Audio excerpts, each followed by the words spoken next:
আসসালামু আলাইকুম। নতুন ভিডিওতে আপনাদেরকে স্বাগত।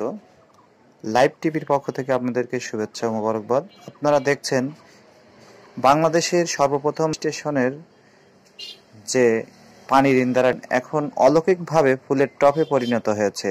ফুলের টবটি এখন এশিয়া মহাদেশের মধ্যে সবচাইতে বড় ফুলের টব নামে পরিচিত হয়েছে।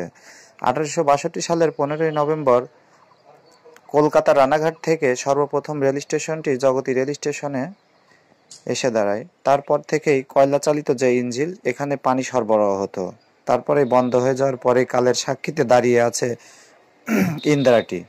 ইন্দারাটিতে অলৌকিকভাবে গড়ে উঠেছে একটি ফুলের টব।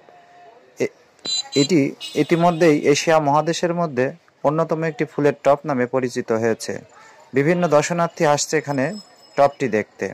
অলৌকিকভাবে বেড়ে ওঠা এই ইন্দারার সাথে যে পাকড় গাছটি দেখছেন, এটি বিশাল আকৃতির ধারণ করেছে। এটি দেখতে পাচ্ছেন বাংলাদেশের সর্বপ্রথম যে রেল স্টেশন জগতী, সেই জগতী রেল স্টেশনের যেই পানির যে কূপটি ছিল, সেই কূপটি থেকেই আপনারা এই জগতী রেল স্টেশনের যে পাকড় গাছটি দেখতে পাচ্ছেন ফুলের টব আকৃতিতে পরিণত হয়েছে। সবাইকে স্বাগতম লাইভ টিভিতে। সবাই ভালো থাকবেন। আসসালামু আলাইকুম।